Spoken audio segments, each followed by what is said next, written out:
नाज़रीन करام, आप जानते हैं कि अल्लाह के मानी क्या है। एक नौजवान हस्पानवी खातून ने अल्लाह के मानी बयान किए जब अरब ऐसा करने में नाकाम रहे। ये नौजवान हस्पानवी खातून इस वक्त उर्दन की यरमूक यूनिवर्सिटी में अरबी जुबान में मास्टर्स कर रही है। एक दिन दूसरे साल की क्लास के दौरान प्रोफेसर फखरी कताना ने अपने तुलबा से सवाल किया कि तुम में से कौन अल्लाह के नाम के बारे में मोजजाती और सौती लिसानी नुक्ता नजर से कुछ बता सकता है। किसी ने हाथ नहीं उठाया सिवाय एक नौजवान हस्पानवी खातून के, जिसका नाम हीलन था। वो हस्पानवी और मसीही होने के बावजूद फसीही अरबी बोलती थी। उसने कहा कि अरबी जुबान में सबसे खूबसूरत लफ्ज जो मैंने पढ़ा है वो अल्लाह है। इस नाम का तलफ़्फ़ुज़ इंसानी जुबान में एक मुनफरिद मौसीकियत रखता है, क्योंकि इसके तमाम हरूफ हल्क से अदा होते हैं, ना कि होंठों से। ये इलाही नाम होंठों से अदा नहीं होता, क्योंकि इसमें कोई नुक्ता नहीं है। अब अल्लाह का तलफ़्फ़ुज़ करें और समझें कि आप इसे कैसे अदा करते हैं। आप इसके हरूफ को अपने हलक के पिछले हिस्से से अदा करते हैं, बगैर होंठों को हरकत दिए। इसका मतलब है कि अगर कोई शख्स अल्लाह का जिक्र करना चाहे तो उसके आसपास के लोग उसे महसूस भी नहीं कर सकते। उन्होंने मजीद कहा कि इस नाम का एक और मोजजाती पहलू ये है कि अगर इसके कुछ हरूफ निकाल दिए जाएं तब भी इसका मतलब बाकी रहता है। जैसा कि हम जानते हैं कि यह इलाही नाम अमूमी तौर पर अल्लाह के साथ बोला जाता है। अगर हम पहला हर्फ अलिफ हटा दें तो ये लिल्लाह बन जाता है,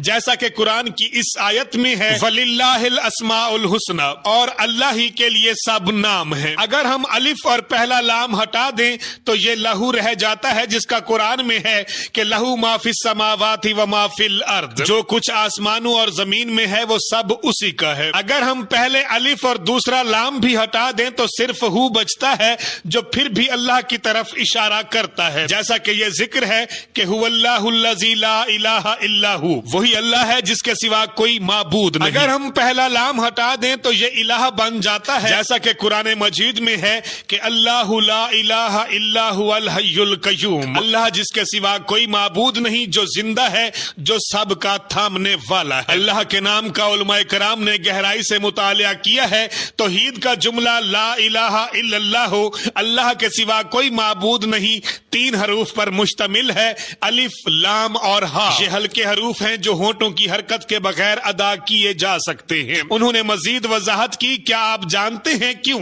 ताकि जब कोई शख्स मरने के करीब हो तो वो इसे होंठों या दांतों को हरकत दिए बगैर आसानी से अदा कर सके। आज नाजरीन, हीलन को आबदा यानी कि इबादत गुजार कहा जाता है। हम न जाने ऐसी मालूमात को क्यों छुपा देते हैं, आगे शेयर नहीं करते जो दीन के बारे में होती हैं, लेकिन आम पैगामात को मुसलसल शेयर करते रहते हैं जो वक्त के ज़िया के सिवा और कुछ भी नहीं। अगर आपका अल्लाह के नाम से मुतालिक ये वजाहत सुनकर ईमान ताजा हुआ है तो इस वीडियो को शेयर जरूर कर दीजिएगा। मेरा पैगाम है, मोहब्बत जहां तक पहुंचे।